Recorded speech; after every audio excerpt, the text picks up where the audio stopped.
يسألونك عن الشهر الحرام قتال فيه، قل قتال فيه كبير وصد عن سبيل الله وكفر به والمسجد الحرام وإخراج أهله منه أكبر عند الله والفتنة أكبر من القتل ولا يزالون يقاتلونكم حتى يردوكم عن دينكم إن استطاعوا ومن يرتد منكم عن دينه فيمت وهو كافر فأولئك حبطت أعمالهم في الدنيا والآخرة وأولئك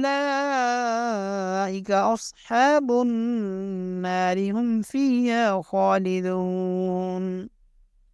إن الذين آمنوا والذين هاجروا وجاهدوا في سبيل الله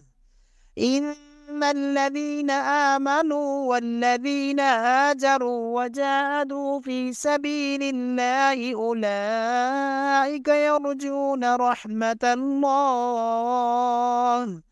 والله غفور رحيم. يسألونك عن الخمر والميسر قل فيهما إثم كبير ومنافع للناس وإثمهما أكبر من نفعهما ويسألونك ماذا ينفقون قل العفو كذلك يبين الله لكم الآيات لعلكم تتفكرون في الدنيا والآخرة. ويسألونك عن اليتامى قل إصلاح لهم خير وإن تخالطوهم فإخوانكم والله يعلم المفسد من المصلح ولو شاء الله لأعنتكم إن الله عزيز حكيم. ولا تنكحوا المشركات حتى يؤمن ولأمة مؤمنة خير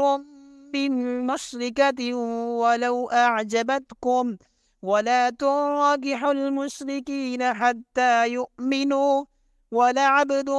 مؤمن خير من مشرك